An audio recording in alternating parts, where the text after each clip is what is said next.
Hey guys, my name is John. I scored a 760 in the SAT reading section. I've also helped multiple students get to above a 700 in the section, and I own the biggest online SAT school community currently. This is my strategy for going through any reading passage question you see on the SAT. Even if you have absolutely no skill with these questions, even if you get these questions wrong almost every single time, this video will for sure help you. It might even just actually save your score.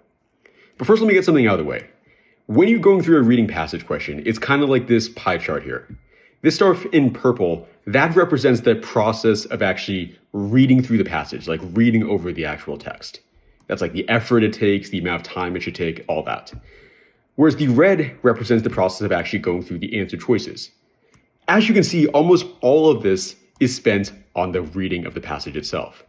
And this is just the truth. If you actually understand what the passage is saying, your chances of getting through the question are so much higher than it would be if you don't get it. I'd say you almost have zero chance of even getting the question right if you don't understand what the passage is saying. So this is where you should be spending the most amount of time. This is where you should be dedicating the most practice to as well. And in this video, I'm going to show you exactly how to do that. So when you see a passage question, the first thing you should do is read over the passage. This is kind of obvious, but some people say that you should start by looking over the question or looking over the choices. That's just all nonsense, I think, because you just want to get straight into the action here. Just get straight into, save as much time as possible, all of that. Now, I've thought a lot about how you should be reading SAT passages, and I've tried a lot of different methods. I've recommended a lot of different methods to a lot of different people. But I've noticed this one thing that I think is probably the best strategy for going through these questions. I just mentioned how I own the biggest online SAT school community. I also own this paid community called Mission 1400 Plus. Basically, it's a community for helping people get to over 1400 plus SAT score who aren't there already. Now, this isn't going to be self-promotion. I actually have a story that I'm going to say with this. Every Thursday and Saturday, we do this thing here where we basically get on a call with all the students. We call it an SAT grind session. And I basically go through some problems. I talk with the students. I answer any questions they have, all that typical stuff that you'd expect. And I noticed that when I do passage questions on these calls, I typically really understand them well. I'm reading the passage and it just makes so much sense in my mind. And so obviously that helps because I'm having to explain it to all these students as well. So if I understand it, it's going to make it a lot easier for them as well. So I was thinking to myself, why do I understand it so well when I'm on these calls, but maybe sometimes not as well when I'm just reading these passages on my own? Well, it's simply because when I'm reading them on the calls, I'm actually having to explain them to the students, obviously. I'm not just reading the passage and not giving any kind of context or commentary. Every time I go through a sentence, I'm basically saying, okay, this is what that sentence meant, and this is what that sentence meant. And I do that for every single sentence of the passage. I also often explain in kind of more fun, more kind of you know me, I love brain rot, I love Gen Z humor, I love all that. So I might say okay, this is kind of Skippy Toilet, this is kind of the Rizzler of the passage or something like that. So all these different things, and it helps to make a lot more sense for the students, but it also makes it make a lot more sense to me. As I explain it to other people, it kind of takes this complex passage, all these different ideas, all these random things, and it simplifies it into this very basic, streamlined process that I understand and the students understand really well too. So I call this the explaining method. As you go through each individual sentence of the passage, what you should do is actually explain it in your own mind, as if you were explaining it to somebody who has no context, no understanding of the passage, and who's just trying to follow along based off of your explanations. Here's how this might look. A team of marine biologists studying coral bleaching events in the Pacific tracked water temperatures alongside coral recovery rates over a 12-year period. So they're saying here that these biologists, these scientists, they studied coral bleaching, so I guess making coral more white, in the Pacific Ocean, and I guess they tracked the temperature of the water, so how hot it was, but they also tracked how much the coral was recovering over a year period. So basically temperature of the water along with how the coral is, I guess, getting better over time. So maybe you didn't understand that since the first time I read it, but now you probably have at least a decent understanding, okay, we're analyzing the temperatures here, we're analyzing how fast they're recovering. Okay, that's what we're talking about here. And so you should do this as you're reading. And of course, you can't actually speak it out loud while you're taking the SAT, but in your mind, you can basically just do this on your own. I mean, we all have minds, we all have the ability to think. So we can explain it in our own minds as we're going through it. And the goal should be to explain it as simply, as basic as possible. I noticed a lot of students, when I tell them to do this the first time, they kind of just rephrase the passage. They may say something like, a team of scientists studying coral in an ocean tracked water hotness along. So they might say literally the exact same words, just different synonyms. That's not what you're trying to do, because you're still not going to understand it if you do that. Instead, you're trying to actually explain it in terms that make sense in your mind and that you could explain to, your friend, somebody who's the exact same age as you, the exact same school level as you, all that stuff. And then just do that sentence by sentence. And if you ever can't do that, if you can't explain it, do not go to the next sentence yet. You should stay on that sentence until you can actually explain it in your mind. Because if you just skip to the next sentence, it's going to be a disaster very, very quickly. You're going to probably misunderstand this first sentence. You're going to misunderstand the second sentence. You misunderstand the third sentence. And now you've gone all the way to the end of the passage and you just realized, I did not understand a single word of that. So now let me continue on with this process. They observed that reefs near river outlets, which receive regular influxes of nutrient-rich freshwater. So I might even just stop there, because this is very complex, this is very complicated. So I should probably not even finish that before I start explaining it. So they noticed that the reefs, so the coral reefs that are near rivers, which of course have more water, that makes sense because the rivers are pushing water into the corals. They had a significantly higher recovery. This is they recover faster than reefs in open ocean locations with similar temperature profiles. That makes sense. If they're just sitting there in the middle of the ocean, there's probably not as much flowing water going through them. So they're probably not recovering as well because they probably need nutrients and stuff from that flowing water. A colleague suggested that cooler river water is the primary driver of the faster recovery. Okay, maybe, but we just talked about here that it's the influxes of the water, not the temperature. They said here that it was, even in the same temperature profiles, it had the same amount. So I'm not really sure about that. The lead researcher disagreed. Okay, that makes sense, pointing out that the river-fed reefs also host denser populations of herbivorous fish that graze on algae competing with coral for space. So, okay, the rivers, they also have more populations of fish that are living on the algae, and I guess they fight against the corals or something along those lines. Yeah, I mean, competing with coral for space. Oh, actually, no, they fight. No, they get rid of the algae that are competing with the corals. Okay, that makes more sense. And that several open ocean reefs with artificially cooled water show no comparable recovery advantage. Okay, so the temperature is not really helping here. It's the amount of fish in there that are eating the algae that's destroying the coral that's really helping. So I'm sure you can probably pretty easily see at this point, if I was not actually explaining that, this passage would be, I'd be done. There's no chance of me getting this right ever, because this is just a very complex passage, a lot of different stuff going on here. But now that I actually use this method, it makes a lot of sense. The next step of this process is basically just making a prediction. This is something that a lot of people have said, so I will give most SAT tutors credit for this, in that this is something, most people have said online. So no real change from what most people say. I just want you to make a prediction as for what you think the correct answer is going to be. I noticed that a lot of students, when I tell them to do this, they almost don't get what I'm saying, or they think that I just meant to select the right answer. That is not what I'm saying. I'm saying that, basically block out the answer choices. Don't even look at the answer choices for a second and try to think, what would you guess as being the correct answer? Back to our example with explaining. Say you're trying to explain this to your friend and you're just trying to say, okay, here's what I think about it. Here's what I think. I don't care what anybody else thinks. Here's what I personally think this passage is trying to say. That's what you should be trying to do here. Just look at it as if you're trying to make an educated guess. So if I'm trying to make a prediction, I would probably say something along the lines of the temperature doesn't really matter. It matters how much fish are in the water and how much the fish are eating the algae that are hurting the corals. That's what really affects their recovery abilities. And maybe rivers have more fish in them and they also have lower temperatures or something like that. But it's really the amount of fish in there that's the thing that's affecting it. Your predictions don't have to be overly complicated or overly weird or overly technical. They can even just be take 1 second to do in your mind before you look at the choices. You just need to be making a prediction, because otherwise there's not really any way to ensure that you actually understood the passage. This is kind of like a check to make sure that you're ready. If you can't make a prediction, that's a pretty good indicator that you don't actually get what is being said. I've also talked to many students in my communities who have told me that they just can't make a prediction. And what I always tell them is that that's basically completely untrue. If you can't make a prediction, that's just indication you don't understand the passage well enough. And in that case, you should go back to it and keep looking, maybe reread the whole thing and do the explanation method before you get to this, because you're probably going to make a bad mistake. Finally, the last step is, of course, looking through the answer choices. Now, as you look through the answer choices, basically what you're trying to do is you're just trying to find whatever part of the choices, so whatever group of words, or even could be a single word, that is not directly supported by the passage. And when I say directly supported, let's think about what this actually means. I'm not saying that they need to literally say the exact wording in the passage that the choice says. So this choice here says bleaching. I'm not saying that they need to literally use the word bleaching like they do here for that to be right. I'm saying that they just need, the idea of it needs to be supported by the passage, the overall basis of it. For example, for me, if this is your first time ever seeing me in a video or hearing my voice before, what do you think is my, big goal right now? Well, it is tutoring SAT students. It's helping them. I work with them one-on-one to try to improve their SAT scores. That's what I really care about. Now, I have not used the word tutor in this entire video up until this point. I probably have not even used the word goal or said that this is like my top priority.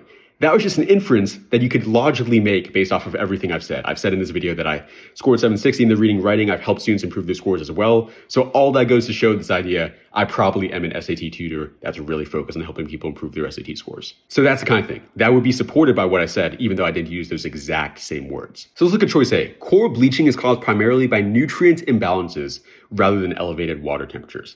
So I like the rather than elevated water temperatures part, but what I don't like is that they say that core bleaching is primarily caused by this. We're not really talking about the bleaching, I'm pretty sure. I'm pretty sure we're talking about the recovery period, because they say here they recovered significantly faster than reefs in open ocean locations. We're talking about recovery here, not by core bleaching itself. I think core bleaching is like a separate incident, and we're trying to recover from the core bleaching, essentially.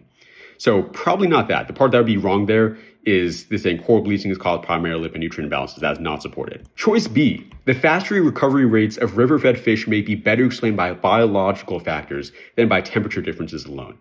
Okay, this is a lot better. So we're talking about the recovery is explained by this rather than that. Choice C, herbivorous fish populations are declining in open ocean environments. Okay, we never say that they are declining. Like, we say that sometimes there aren't as many as there could be, but we don't say anything that they're like currently decreasing in amount. So that would be wrong. Artificially cooling ocean water is an effective but impractical. Okay, so we don't say it's an effective strategy. We specifically say here that it showed no comparable advantage when they tried doing that. So that would also be wrong. So therefore, B would have to be the right answer for this question. The important thing to know with selecting the right answer is that you're not really trying to look for the best answer. I know a lot of tutors probably have told you that you're trying to just find the best answer. That's not what you're really trying to do. Rather, you're trying to eliminate all of the bad choices. So if there's a choice that says anything that's not supported, eliminate it. If there's a choice that answers a question that was not the one being asked, eliminate it. If there's a choice that just says some random thing that's not at all related, eliminate it. And then whatever choice you have not eliminated is going to be the correct answer. So it's more like you're trying to find what is the least bad choice. And for example, sometimes you might even see passages where all the choices are like low-key kind of bad. In that scenario, all you're trying to do is just select which one is most closely related to the passage. Select which one makes the least amount of assumptions other than what the passage is directly saying. And that's going to be the answer, and you can just go for that. If you're just trying to choose whichever one feels the best, you're probably going to make a lot of really, really bad decisions for these passage questions. And the other really important thing is you know the strategy now that I showed this on this one question, you actually have to do it. And here's a crazy thing that I've noticed so much. I have told so many students this method. Like, I've probably told, upwards like, I mean, who even knows, like probably hundreds, because I say this in one of my free courses and in obviously the paid courses as well. And the amount of people who come to me and still say that they don't know what to do, or they get confused, or they just can't figure this out is unbelievable. So a lot of students go through this, they watch an entire video like this, but they're not actually applying anything that they learned throughout it. So try to avoid that. Like, doing this process is going to feel complicated. It's going to feel hard. It's going to feel maybe a little bit tedious when you first start doing it. Using the explaining method is not that simple or not that easy, but you do have to do it. And another big thing is I hear this a lot from students. They say that they're doing this method subconsciously. That is another kind of, I would say kind of a cringe thing to say.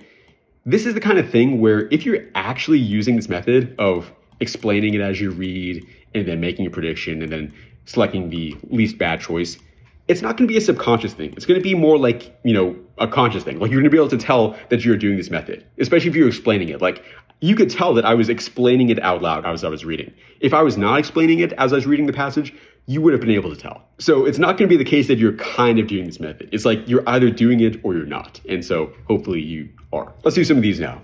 Step 1, in 2019, economists at the University of Chicago analyzed wage data from over 40,000 workers who had switched from in-office to remote positions. So they looked at a bunch of people who used to work in offices, but then they started working online. They found that on average, remote workers received 8% lower wages than their in-office counterparts for performing identical roles. Okay, so people who worked online got less money than people who were in the office. That kind of does make sense, I will say. Probably somewhere along the lines, they might be doing less work. They might be doing different work where it's not as intensive or not as communication involved. So maybe paid less for that. However, when the researchers control for commuting costs, childcare savings, and geographic relocation to lower cost areas, the net financial position of remote workers was actually 6% higher. Okay, so forget what I just said. So they actually were making more money as a result of this. They were just kind of, different. The study's authors cautioned that this advantage was unevenly distributed. Workers in expensive metropolitan areas gained the most, while those already living in affordable regions saw little difference.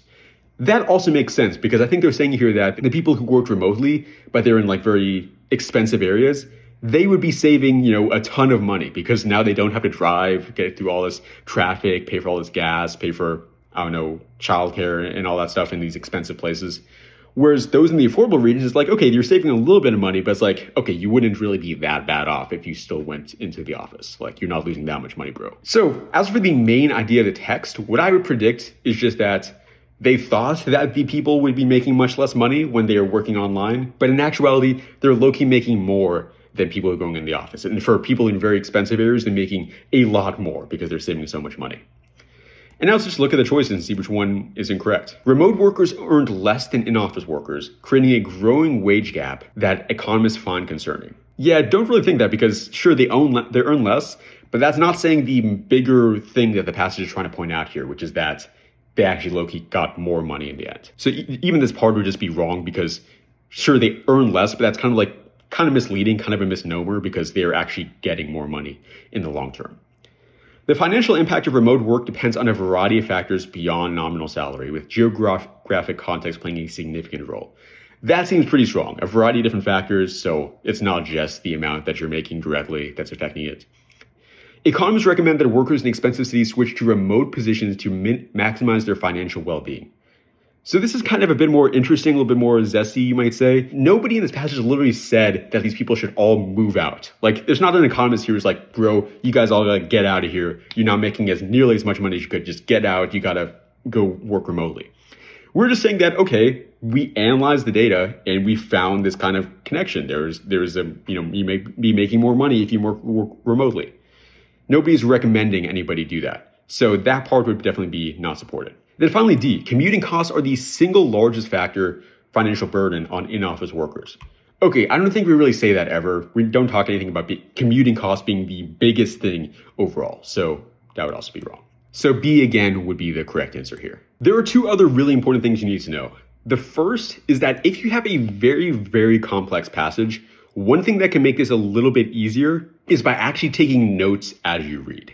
So I would be taking very, very simple notes, like maybe just letters here. You'll see what I mean in literally a second when I do it on this question. But you should only do this if the passage itself is very, very complicated. If it's really not making any sense, if they're using all these weird words, all these weird phrases, then go ahead and use this kind of note-taking strategy. If it makes a lot of sense, if it's very clear, if it's very understandable, the notes probably are not going to help you that much, I'll be honest. Or at least it's going to take a lot more time to write them than it's actually going to give you in benefit, I'll say. It's just not worth it.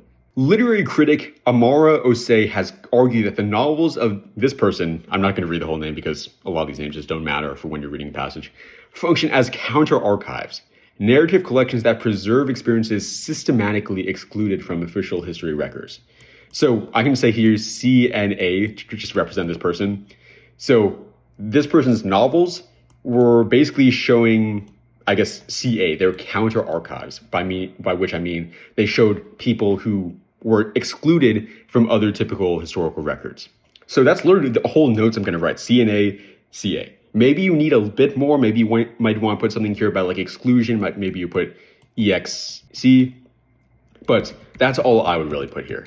Something very simple. Osei notes that in the work, domestic details like a grandmother's method of preparing pepper soup or the particular fabric of a child's school uniform carry as much narrative weight as political upheavals. Okay, so yeah, they're pointing out here that these small, tiny details play a very big role because they're trying to focus on things that people typically would not really mention. So as for my notes here, I probably would just kind of keep it as it is. Maybe I'll put maybe I could put dots around it. Maybe that's trying to show these small, minute details. So you can even do kind of visual stuff like that. That also usually really helps. By elevating these domestic moments, this person challenges the assumption that history is composed only of public events and official decisions.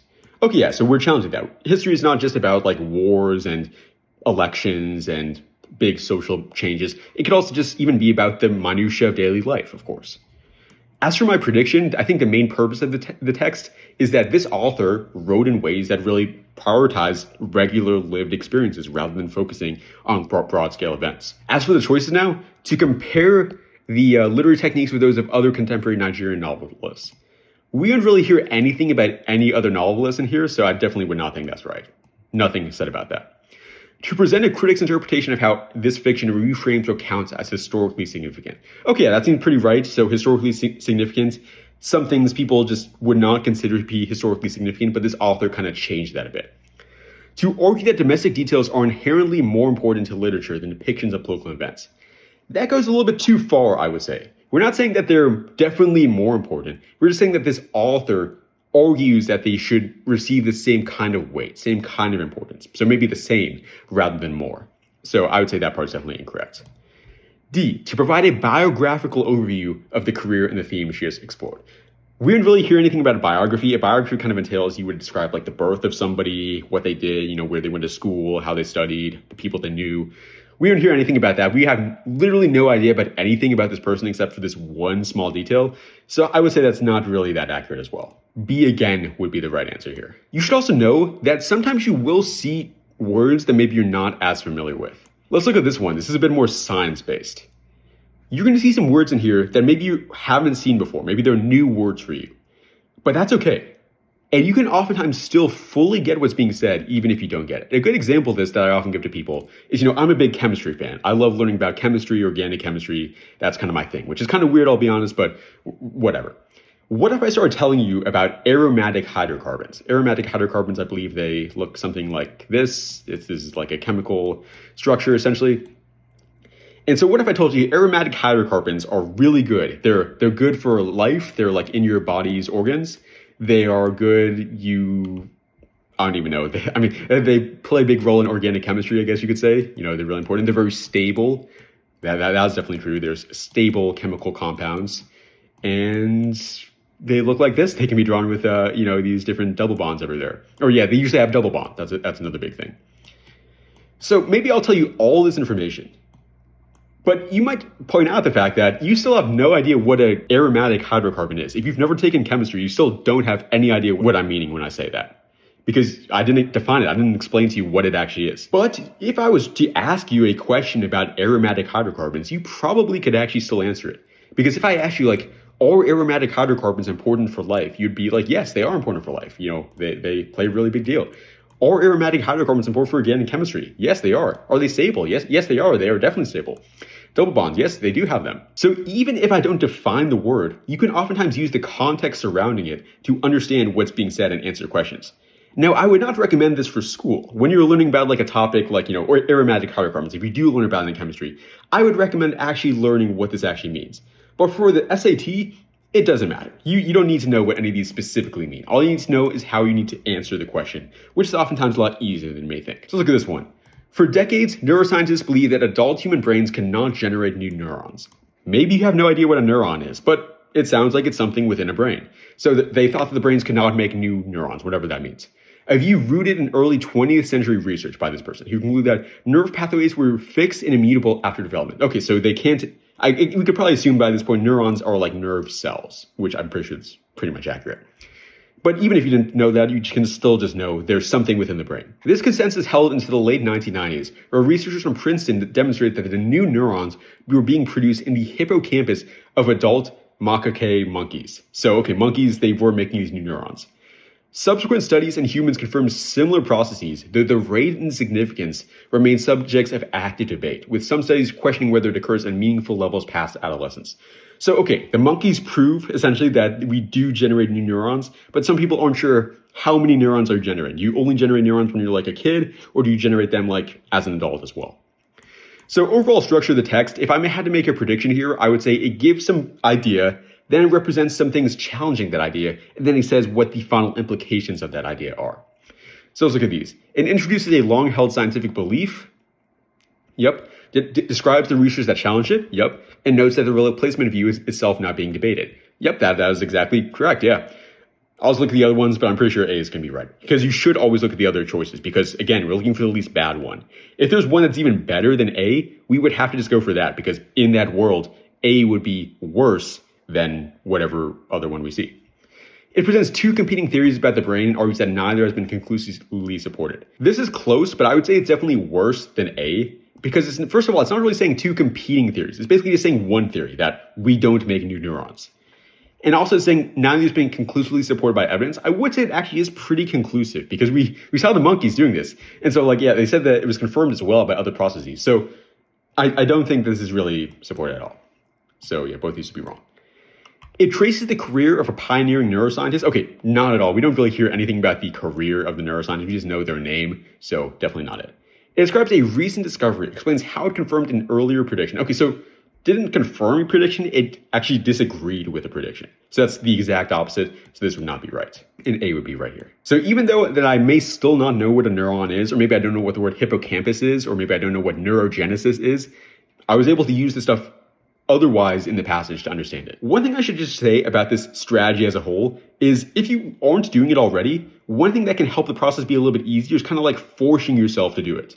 So for example, with this explaining method, rather than just having to do it in your mind as you're reading a passage, actually like out loud talk about it. I know it might be a little bit cringe, maybe you don't want to do it if you're like in a public space, but out loud talk about it, or you can even just mouth the words. So if I'm reading this one, I'm trying to say what is happening, I can even just say,